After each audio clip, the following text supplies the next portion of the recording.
I'm offended by the language of uprising applied to people who are breaking into other black people's stores and looting them.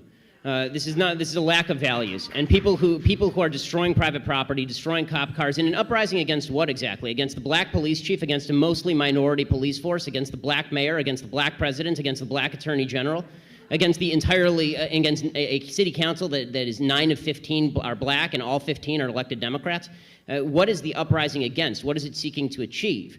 I still don't see what exactly the riots are seeking to achieve. Bottom line is, this is all, it all could be boiled down to just act like a mensch. Act like a human being. Honestly, it's not useful to riot, it's not useful to break things, it's not useful to throw rocks at people. And the idea that we're supposed to sort of correlate your level of outrage. I'm going to stick to the 30 seconds on this one. The last sentence. Yeah. The idea that we're supposed to correlate your level of outrage with a certain level of justification. In other words, the more outraged you are and the more angry you are, the more justified you must be, is absolute nonsense. How can you argue that racism is not a driving factor in income inequality? Because it has nothing to do with race and everything to do with culture. And when you have a culture that doesn't, you know what? Explain to me. You explain to me why black kids aren't graduating high school. Explain that one to me.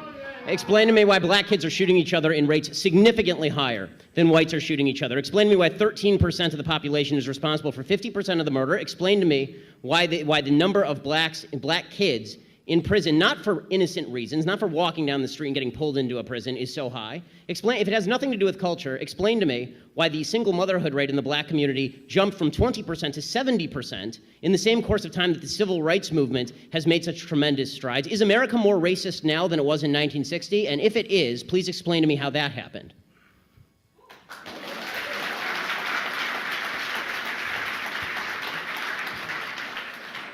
Anybody can jump in. It's an open mic there. But there has to be racism. You can't say there's no racism. Without evidence? No. I'm just saying that I don't know which animal. Maybe we're talking about dogs or something. I'm talking about human beings, and I'm like, human beings are most likely going to have racial prejudices. I'm just so sorry. I'm just so sorry. I don't know. I come from planet Earth. Charles, I want to ask you a question. So your default is that when there is no evidence, racism is the deciding factor. That is no, it's not saying that. I'm just saying that you're going to have sexists, you're going to have racists, you're going to have all this stuff. I mean, I'm just saying that. I agree it exists, but the problem that I'm seeing, and this is the problem with the general conversation, is that there's no solution in simply saying there's racism out there. How does that solve anything?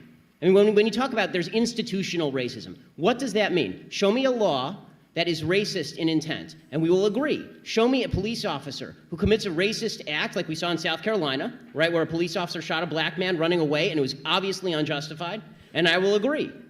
But you need, the idea that you can craft a narrative based on no racism because it just must be somewhere out there in the ether, that doesn't solve problems for anybody and creates more problems for people because now they grow up in a milieu and an environment where they are told that every obstacle they face is from some shadowy, nameless, faceless group who is out to get them simply because of the color of their skin. They'll never succeed in that environment.